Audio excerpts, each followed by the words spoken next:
Docteur Salam Sawadogo, bonsoir. Bonsoir, monsieur Drago. Alors, vous êtes le directeur régional du centre de transfusion sanguine de Ouagadougou. Alors, on l'a vu dans le reportage tantôt. Comment on peut expliquer les réticences? Quelles sont les raisons que les gens avancent le plus souvent pour ne pas donner leur sang? Merci beaucoup. Effectivement, nous avons pu voir à travers vos caméras la triste réalité dans nos hôpitaux. Vous êtes allé donc à l'hôpital Charles de Gaulle. C'est un peu partout comme ça. Et la raison est simple, c'est que nous n'arrivons pas à mobiliser suffisamment de donneurs. Et pourquoi nous n'arrivons pas à mobiliser suffisamment de donneurs? Premièrement, je pense que nous n'avons pas suffisamment sensibilisé pour l'instant. Et c'est pour cela donc qu'à chaque fois que l'occasion se présente, nous saisissons cette occasion-là pour parler encore du don de sang sur les réseaux sociaux, pour parler du don de sang. Je pense qu'à travers le reportage, on a vu certains donneurs donner certaines raisons. La peur donc de ne pas pouvoir voir son sang se reconstituer après le don de sang. La peur peut-être de certaines maladies qui pourraient, selon certaines personnes, donc être transmises. Est-ce que c'est une peur fondée?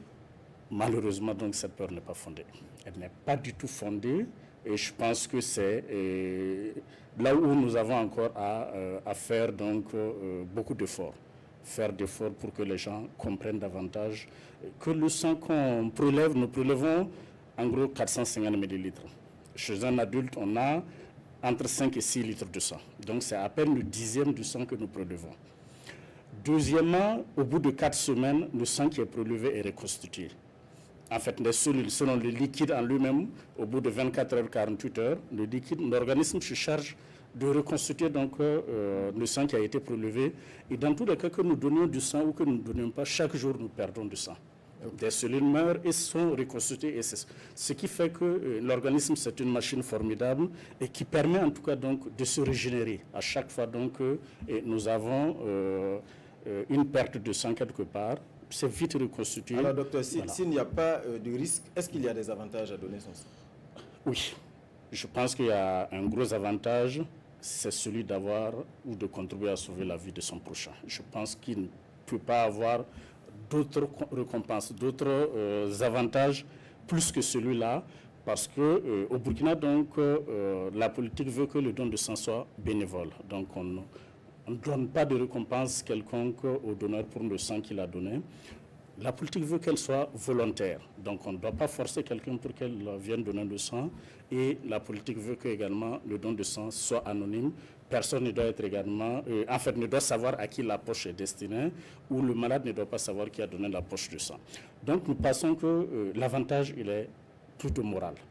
Et je pense que c'est sur ça donc il faut qu'on mette l'accent. Il y a certains, souvent aussi, la polémique est là, il y a certains qui disent souvent qu'ils donnent leur sang gratuitement et que ce sang est vendu.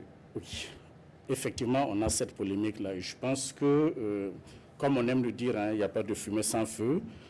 Il y a certainement dans nos structures de santé des pratiques qui ne sont pas du tout de bonnes pratiques. Il y a effectivement donc des gens, des agents de santé qui profitent de la misère, de la détresse des parents, qui profitent également du manque de sang pour pouvoir monnayer les quelques poches qui sont en stock. Et je pense qu'il faut que les populations nous aident à les dénoncer. Donc le sang ne s'achète pas. Le choix politique au Burkina Faso depuis toujours est que le sang est gratuit. Qu'on soit dans une formation sanitaire publique ou dans une formation sanitaire privée, le sang est donné gratuitement aux malades. C'est vrai qu'il y a certains actes, par exemple, donc, puisque ça engage la responsabilité du médecin de surveiller, de poser cette transfusion sanguine, ça peut conduire en justice s'il y a des problèmes. L'acte peut être tarifé. Maintenant, jusqu'à quel niveau il faut qu'on mette ce coup-là? Je pense que les autorités compétentes pourront bien encadrer cela. Sinon, pour l'instant, ça va dans tous les sens. Et c'est ce qui donne l'impression, effectivement, que le sang est vendu. C'est l'acte du médecin, surtout dans le privé, qui est tarifé, qu'on fait payer aux malades, mais pas la poche du sang. Okay. Alors, docteur, vous l'avez tantôt évoqué, la stratégie. Aujourd'hui, on sait que ce sont les élèves et peut-être les hommes de tenue qui sont en tout cas les grands donneurs de sang. Est-ce qu'au niveau du centre, il n'y a pas lieu de développer des stratégies? Parce qu'on le dit depuis tellement longtemps, élèves, militaires, aujourd'hui, est-ce qu'il ne faut pas pouvoir faire également de d'autres groupes des grands donneurs? Oui, Je pense que cette stratégie, on l'a compris. Nous avons toute une politique de fidélisation des donneurs, de recrutement et de fidélisation des donneurs, qui s'adresse effectivement donc à des cibles qui sont hors élèves et hors militaires. Donc nous allons dans les lieux du culte parce qu'effectivement, les mosquées, les temples, les églises, pour pouvoir recruter d'autres personnes. Nous allons dans les services, nous allons dans les marchés et arts, nous allons partout où il y a des individus qui puissent donner le sang et nous travaillons effectivement donc à leur porter le message juste. Mais il faut le dire effectivement, donc pour l'instant, et comme je l'ai dit, peut-être que nous ne sommes pas suffisamment agressifs, nous ne sommes pas suffisamment percutants, mais pour l'instant, effectivement... Les effets tardent à se faire voir. Bon, en tout cas, on progresse chaque année, on relève plus de postes chaque année, mais pour l'instant, on n'arrive pas à atteindre effectivement le ratio d'avoir 10 donneurs sur 1000 personnes pour pouvoir couvrir les besoins de la population. Vous l'avez dit, on l'a vu également dans le reportage, il faut que 1% de la population donne son sang pour pouvoir satisfaire les besoins.